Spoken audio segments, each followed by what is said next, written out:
pong gisunog nila ha, like sa kuan gyud sa tunga-tunga jud kanang daghan ng mutan-aw kay kuan man gud to siya kanang gihimo nila nga example bitaw nga ikaw ha mag-practice ka og mga witches kanang mga tanom-tanom kanang mga herbal kanang mga unsa-unsa pa na dira mga spiritual unsa pa na dira mag-practice ka na ya masakpan ka namo sunugon ka namo pareha aning bayhana. So they use those as kanang panghadlok sa mga katawhan nga para dili na sila mag-practice ato itong mga spiritual nga gi-practice ato ang leaders. And ladies, this is not just, like I said, this is not just in the Philippines. It happens in Europe and anywhere in the world. Nga basta na colonizers nga moabot, they were very threatened sa ato ang spiritual gift ug sa ato ang katong mga herbal, mga inana. And then next, revolutionary resistance. So, Fia, you scared me. I'm filming.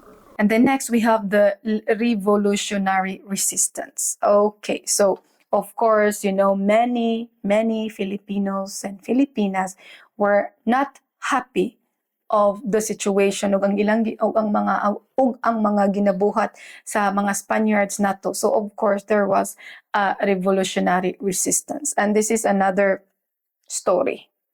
Just this revolutionary resistance. And with this revolutionary resistance, we actually have one of the most famous women, and until now, we still use her name, Gabriela Silang. She was one of our most kanang powerful women nga ni fought nakipaglaban sa mga Espanyol. So now, American era.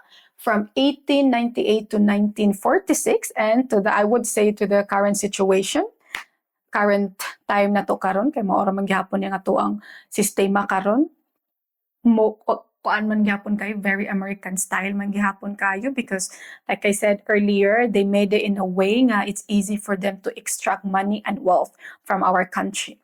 So during this time, okay, it got better a little bit.